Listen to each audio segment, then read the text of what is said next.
Hey, it's Brandon, and we just got to screen a new movie that's coming out, but sadly, it's coming out after Avengers Endgame. And I gotta be honest, it looks like it's gonna suffer from the Endgame hangover. Stay tuned, I'll tell you why, and why fans, I believe, are gonna be incredibly disappointed. You don't wanna miss this.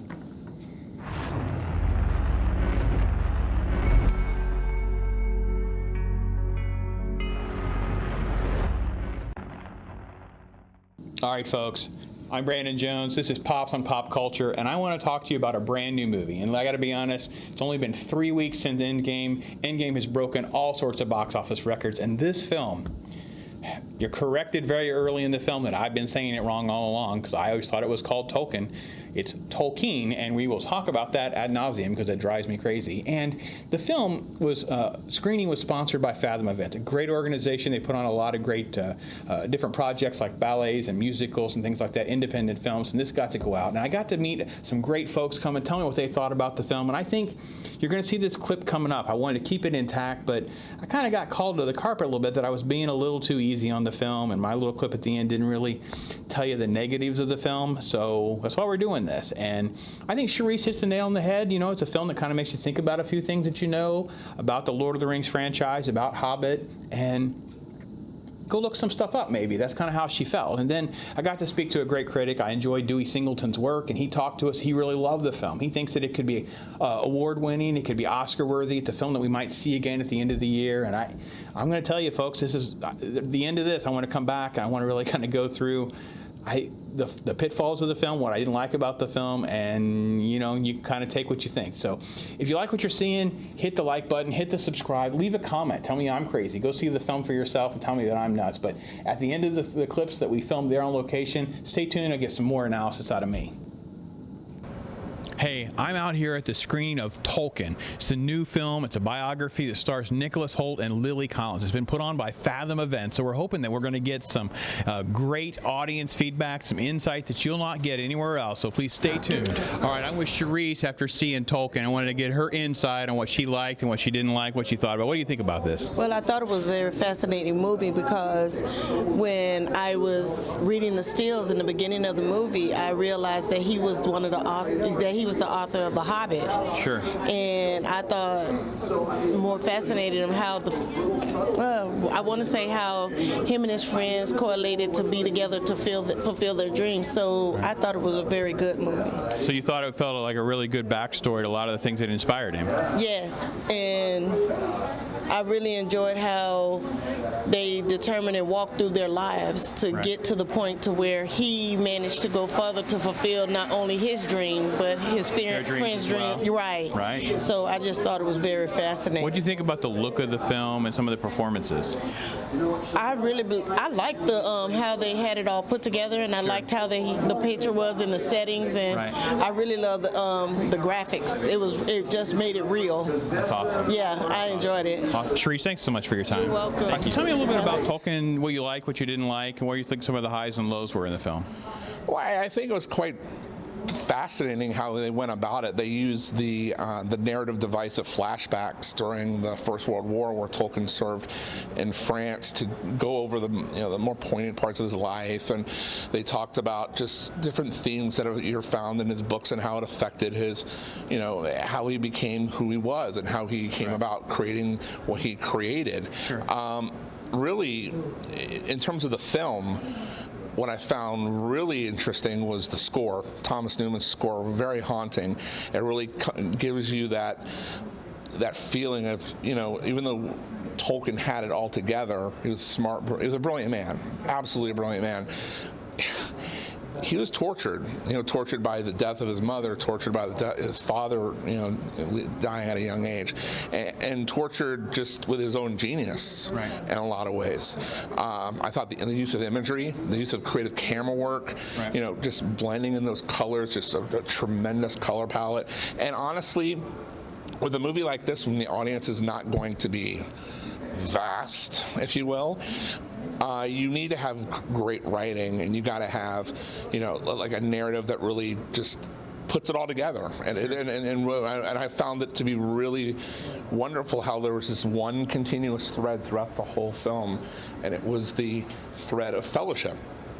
and love, the fellowship between him and his brother, Right. the love between he had with the TCBS. I think that's right.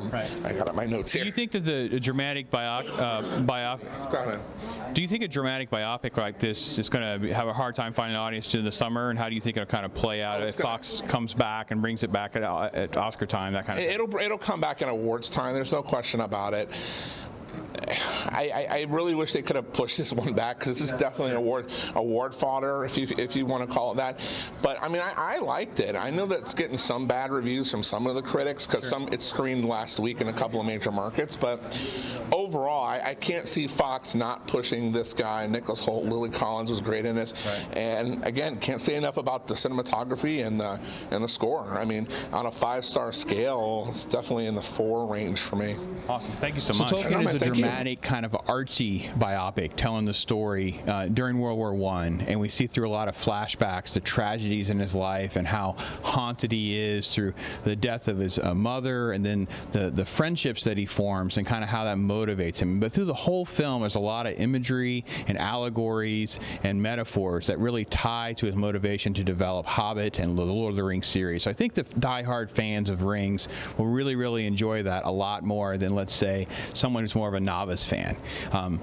Great acting, great musical score, some good shots and cinematography. The No Man's Land sections are particularly very, very appealing for cinematography fans. So we appreciate that. And when you see the film, tell us what you think. Put it in the comments, like or subscribe, let us know how we're doing, and give us your feedback on this film, and Nicholas Hoult's performance in particular, because I thought that was probably what carries the weight of the film for the most part.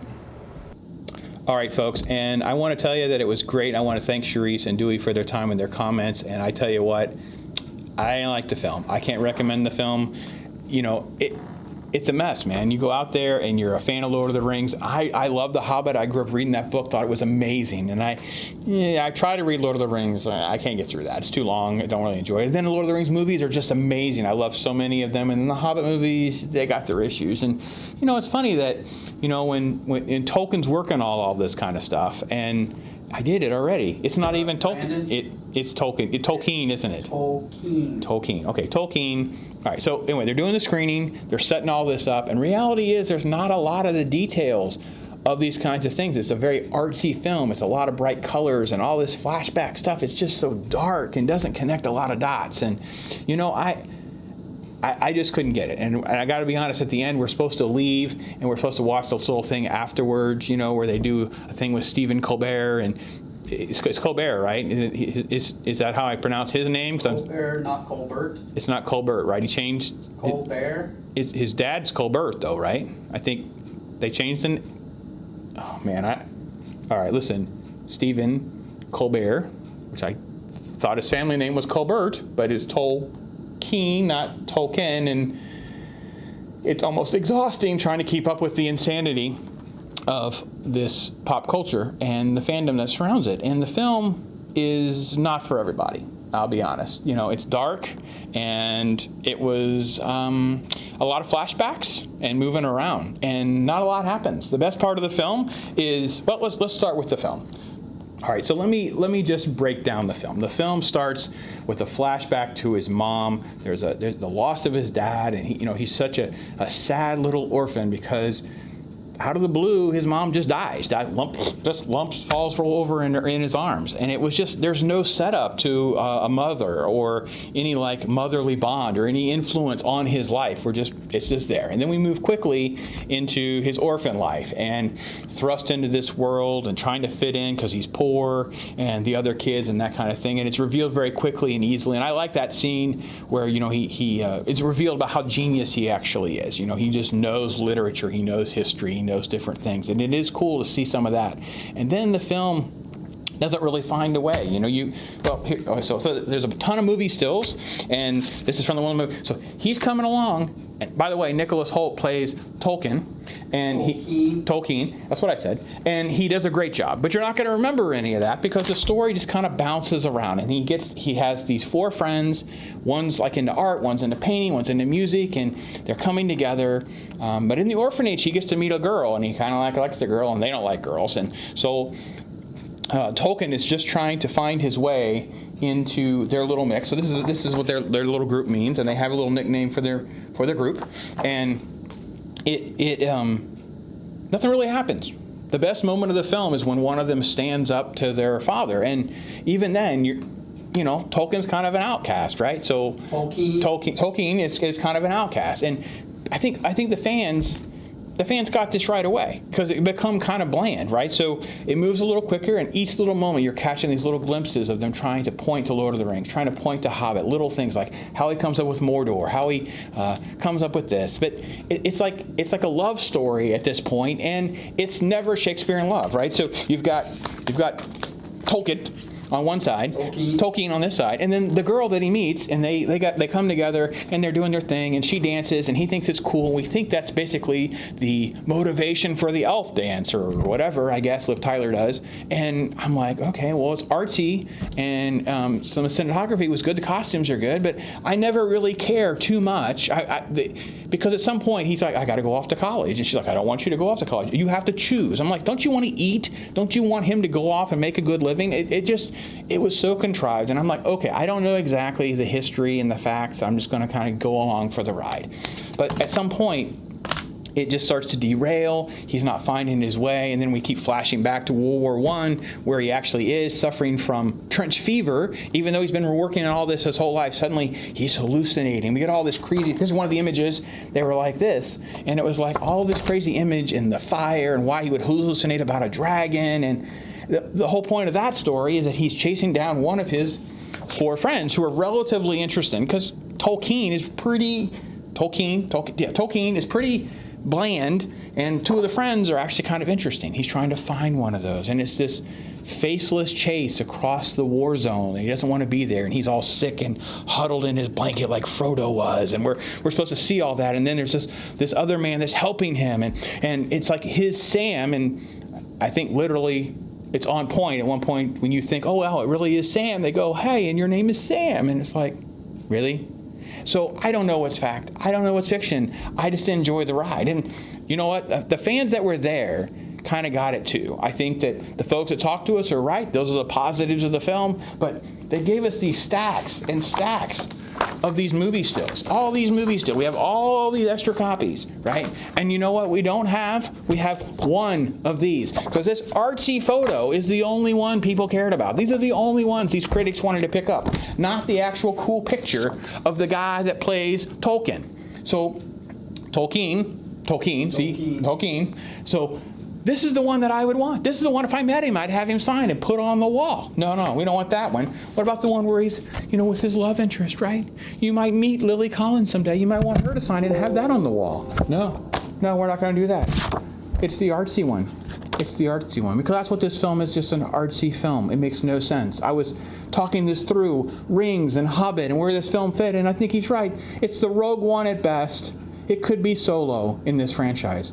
It's this outcast film that doesn't fit into anything. It never becomes Shakespearean love. It's never fun. There's very few fun moments even to lighten the mood for us to go along with this journey that's dark, dramatic, and a bit of a downer.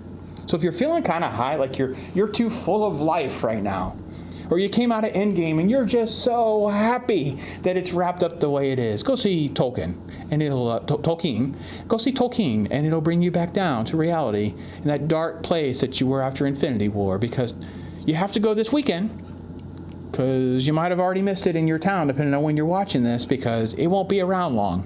It won't be around long. So maybe you disagree with me. Hit the comments. Give me your feedback. Give me your thoughts. I personally can't recommend the movie. Gave it 2.5 stars, mostly based on all the other stuff I told you, right? He's pretty good. They're pretty good. It's shot well. Cinematography's cool. Costumes are cool. But as a whole, 2.5 stars is probably being lenient. And audiences are going to be bored. They're going to be worn out after seeing this film. Maybe Dewey's right. It bounces back in the fall. We'll see it for award season. I don't see it. But hey, who am I? Pops on pop culture.